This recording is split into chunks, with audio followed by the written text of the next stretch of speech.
1885년 조선에는 근대식 대학교인 연희전문이 설립되었고, 이 대학은 한국의 젊은이들에게 근대 문명을 전수하고 일제치하에서는 독립운동을 고취하여 대한민국의 설립에 지대한 공헌을 하였습니다.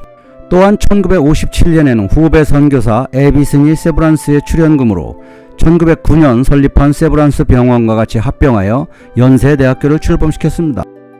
그리고 서대문에는 한국 최초의 장로교회인 세문안교회가 있습니다.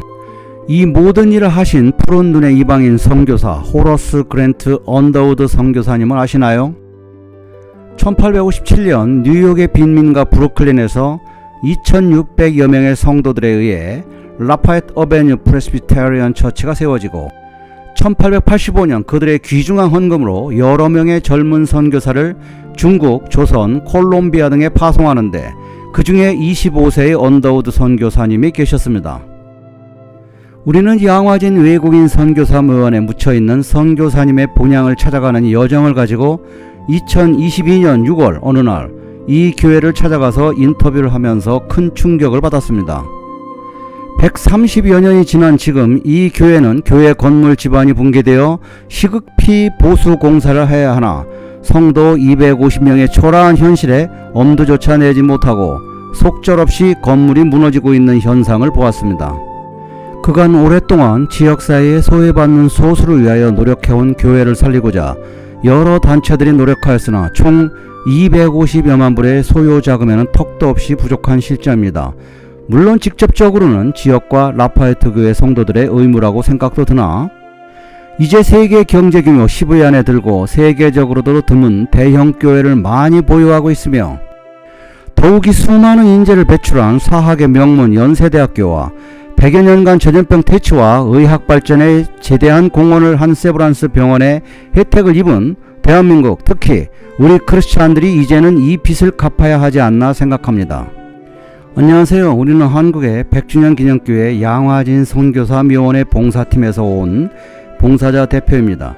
1885년 부활절 아침에 고난한 여정을 거쳐 조선에 도착하여 한국인보다 더 한국을 사랑하며 조선에 많은 영향을 끼친 언더우드 선교사님을 파송한 라파에트 장로교회를 방문하게 되어 감사합니다.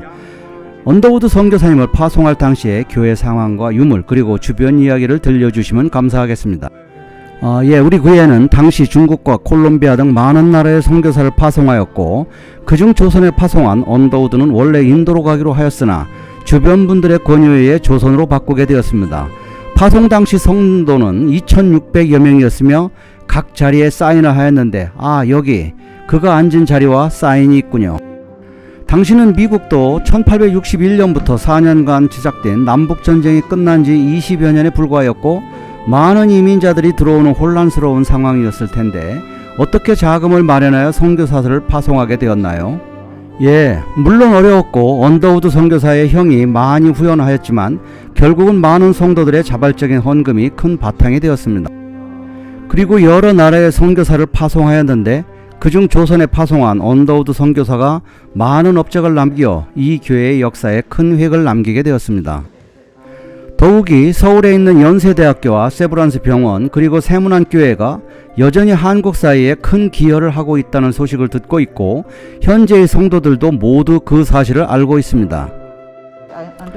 그런데 아쉽게도 본 교회는 현재 여기저기 건물 지반이 붕괴되고 있습니다. 보수를 위하여 현재 모금 운동을 진행 중인데 한국에서도 도움의 손길이 있으면 좋겠습니다.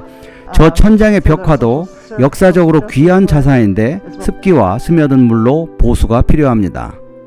우리 교회는 지역사회의 약자를 대변하기 위하여 오랜 동안 시민사회 운동을 해왔고, 최근에는 흑인운동, 블랙 라이브스 매터와 우크라이나 돕기 운동을 전개하고 있습니다.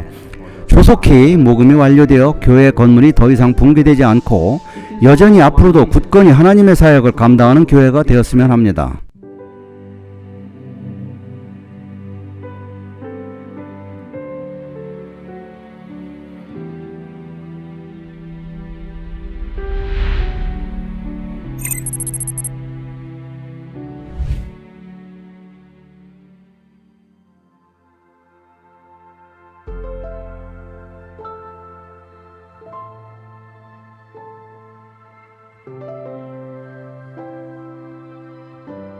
언더우드는 한국 선교의 개척자라고 할 수 있는 선교사이며 선교 초기에 그의 흔적이 묻지 않은 곳이 없을 만큼 그는 한국 교회에 많은 영향을 끼쳤다.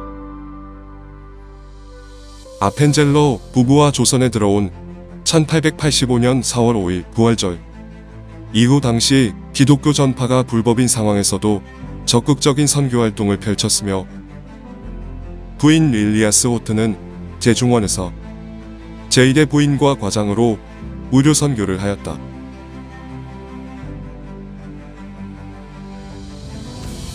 복음 선교에 힘써 우리나라 최초의 장로교회이자 조직교회인 정동교회를 설립하였고 초대 성경 번역 위원장을 맡은 세상을 떠날 때까지 위원장으로서의 그 책임을 다하였다.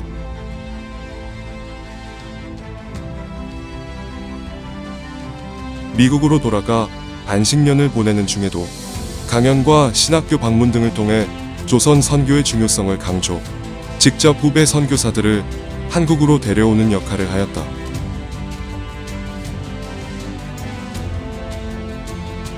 (1915년에는) 조선 기독교대학을 설립하여 초대학장을 맡는 등 한국 대학 교육 발전에도 크게 기여하였다. 이 대학은 연희전문학교로 후에 세브란스의 과대학과 합쳐져 연세대학교가 된다. 이후 건강이 악화되어 치료차 미국으로 돌아갔으나 회복하지 못하고 1916년 57세 일기로 하나님의 부르심을 받았다.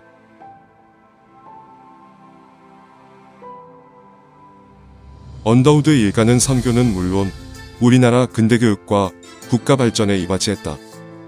형인 언더우드, 타자기사 사장 존 언더우드는 선교활동에 재정을 지원하였으며 그 아들 원한경 선교사는 연희전문학교 3대 교장으로 학교 발전에 공헌하였고 한국전쟁 중에는 미군 민간 고문으로 일했다. 손자인 원희란 역시 경신중고등학교 이사와 연세대학교 총장을 지냈다. 1999년 한국으로 돌아온 언더우드는 부인 호튼 선교사가 잠들어 있는 양화진에 합장되었다. 이곳은 언더우드 선교사의 가족묘로 4대에 걸쳐 7명이 안장되어 있다.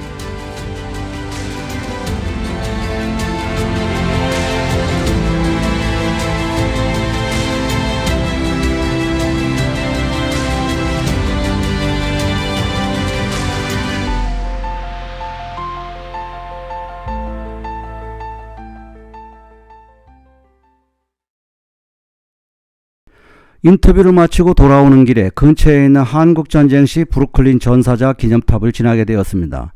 꽃다운 20대의 나이에 조선으로 파송되어 4대에 걸쳐 한국 사회 발전에 지대한 공헌을 하고 그토록 사랑한 한국 땅 양화진 묘역에 묻힌 선교사와 자유를 지키기 위하여 알지도 못하는 한국이라는 땅에 파견되어 전사한 젊은이들의 희생을 딛고 지금 대한민국은 자유를 마음껏 누리는 세계 10대 강국이 되었습니다.